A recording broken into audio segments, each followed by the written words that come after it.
Hi everybody, Mark Lawrence once again for the NFL football videos here at Playbook.com with my top tips and observations on this week's football card.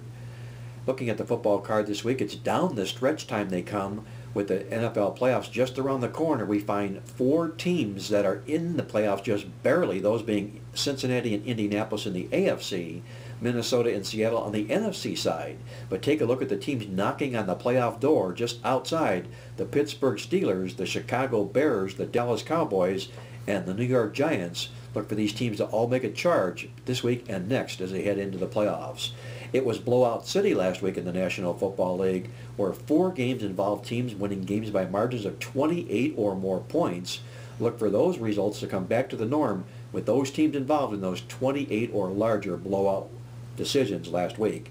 And our Fab 5 quarterback update finds, again, the five starting rookie quarterbacks doing just fabulous this football season. How about 36 and 33 straight up as starters, including 40, 25, and 4 against the spread, as dogs 29, 14, and 2. A fabulous job by the Fab 5 starting quarterbacks this year. Moving on to my top tips on the NFL football card. It's Value City in the NFL today, largely based on the blowouts that happened last week. What I'm looking to do is to take a team that took a blowout loss and has a lot of need to play this week.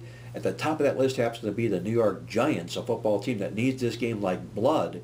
Will capitalize on the value of what happened last week and the hungriness of the Giants to make the New York Giants a play on the football card on Sunday.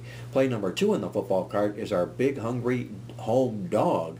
Talk about big ugly dogs. How about the Jacksonville Jaguars? They fall into an awesome 23-3 winning angle when you play NFL home dogs of 8 or more points. With that, we'll fade mighty New England and grab up the double digits with Jacksonville for play number 2 on the football card on Sunday. And play number 3 on the football card from our NFL totals tip sheet, go over the total in the Atlanta-Detroit game on Saturday, as we know from the totals tip sheet that Week 15 games involving home teams that are both dome teams have seen these totals go over 10 of the last 11 times. To find out more about the Week 15 over-under total tendencies and all about Victor King's 10-star NFL totals game of the year going today, download your copy now of the NFL Totals tip sheet, and while you're online, be sure to pick up Victor's 10-star Totals Game of the Year pay after you win at Playbook.com. Also check out my $49 Weekend of Winners, where you can pick up 7 days of my late phone football and basketball releases for only $49, part of my Merry Christmas Fan Appreciation Week. All available at Playbook.com or by calling me toll-free at 1-800-321-7777. Until next week for the NFL videos, this is Mark Lawrence wishing you a very Merry Christmas. And as always, remember to bet with your head, not over it. And good luck as always.